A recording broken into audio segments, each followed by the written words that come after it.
안녕하세요. 정민아, 자 만세 한번 해보자. 만세. 자 악수 한번 해보자. 주먹 한번 꽉 쥐어보자. 요번에 손가락을 갖다가 총 쏘듯이 한번 쫙 잡아보자. 이쪽도 같이 하나만 딱 내린 다음에 왼쪽부터 코에 한번 가보자. 코 빠른 속도로 한번 가보자. 요번에 반대편. 아유 옛날보다 훨씬 좋아졌네. 정확도가 훨씬 높아졌어. 알았지?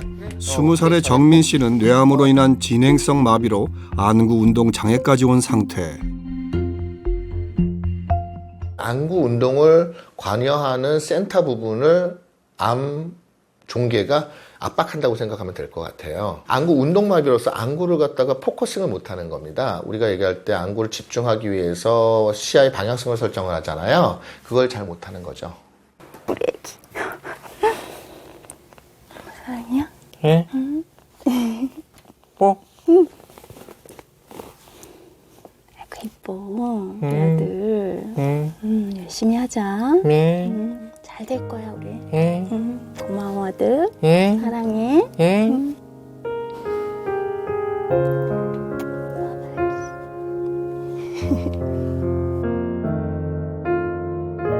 누구보다 밝고 하고 싶은 것도 많았던 정민이 몸의 이상 신호를 미처 알아차리지 못했는데요. 한 2-3달 전부터 구토가 심해지고 어지럽고 그랬었거든요. 그런데 아이가 학생이다 보니까 학교를 다니고 하다 보니까 시기를 놓치게 됐어요. 그 시기를 놓쳤던 게 가장 큰 후회가 지금은 많이 돼요. 다시 건강해지기를 꿈꾸며 꾸준히 재활치료를 받고 있는데요. 다시 건강하게 살아갈 수 있기를 저도 응원하겠습니다. 환자들의 많은 것을 빼앗아 가버리는 무서운 질환 암. 암은 신체를 구성하고 있는 세포의 유전적 변이를 통한 증식이라고 생각하시면 됩니다. 신체는 한 100조 개 정도의 세포로 구성되어 있는 하나의 큰 물체로 생각하면 되는데요. 이 물체는 여러 가지 기관으로 분화가 되어 있습니다. 위면 위, 간이면 간, 뇌면 뇌, 폐면 폐, 이렇게 기관으로 분화되어 있는 조직에서 어떤 세포가 하나가 되든 여러 개가 되든 변이를 하게 되면 무한 확장을 통해 가지고 세포라는 큰 종괴가 되는 거죠. 암은 끊임없는 확장성을 가진 세포로 세포가 있는 모든 곳에서 발생할 수 있는데요. 세포 확장의 제한성으로 양성 종양과 악성 종양이 구분됩니다. 우리나라의 암 환자는 약 243만 명에 달하는데요. 암은 치료 후에도 다양한 후유증을 유발할 수 있어 재활도 중요합니다. 편마비 증상 완화를 위해 재활 중인 정삼식 씨.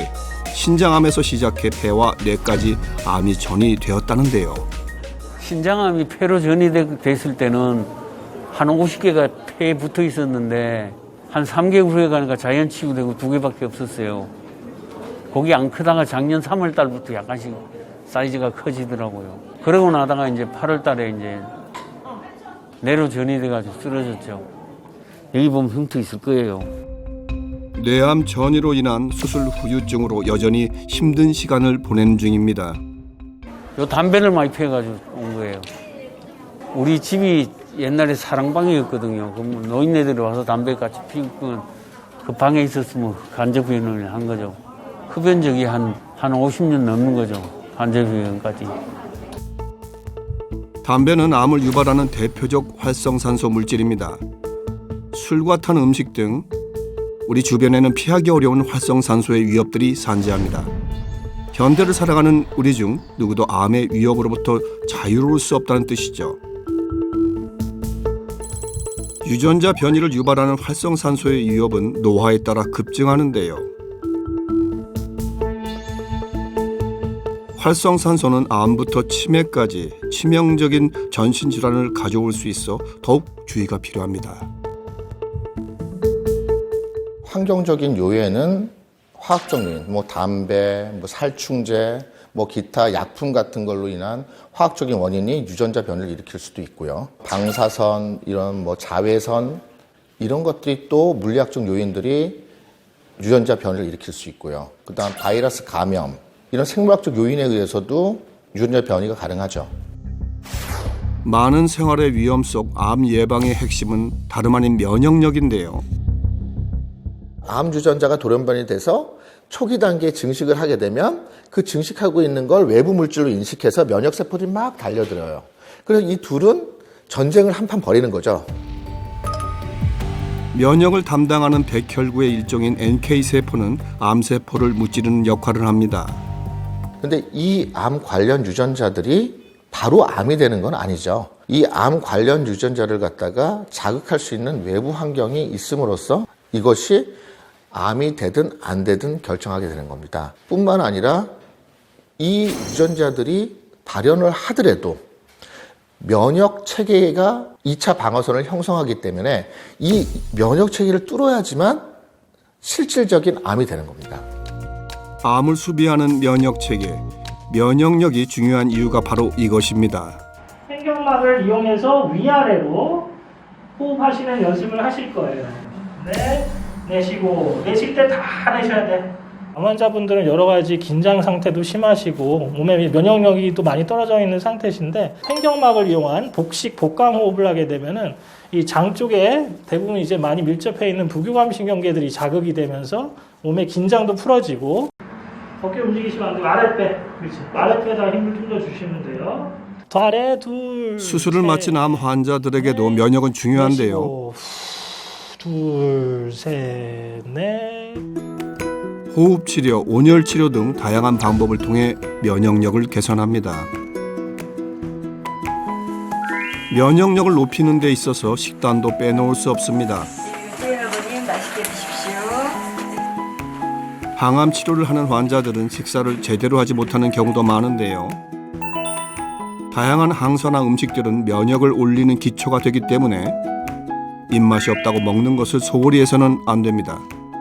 규칙적인 운동을 하든지 식생활을 갖다가 항산화 식품 같은 또는 채소나 야채 같은 이런 음식들을 많이 먹음으로써 암을 갖다가 충분히 억제할 수 있는 거죠. 암에 맞서는 힘을 키우기 위해 다양한 영양소를 충분히 챙기며 산화에 대응해야 하는데요.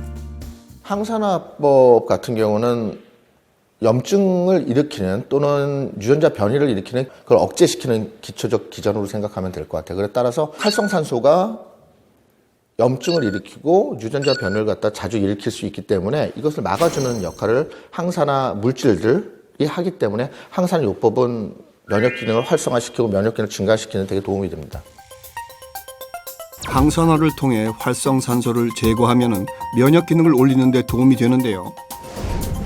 활성산소는 세포가 있는 모든 곳에 존재하기 때문에 신체 모든 기관이 활성산소의 공격 대상이 됩니다. 활성산소에 의해 DNA가 손상되면 암이 유발될 수 있는 건데요. 수면, 식이, 운동 같은 기초적인 생활 습관을 건강하게 만들므로써 이런 면역 기능은 좋아질 수가 있는 거고, 활성산소의 위협에서 벗어나기 위해 우리가 지켜야 할 힘, 면역력. 면역력 키우기 위한 생활 습관들을 잘 기억해 두시기 바랍니다.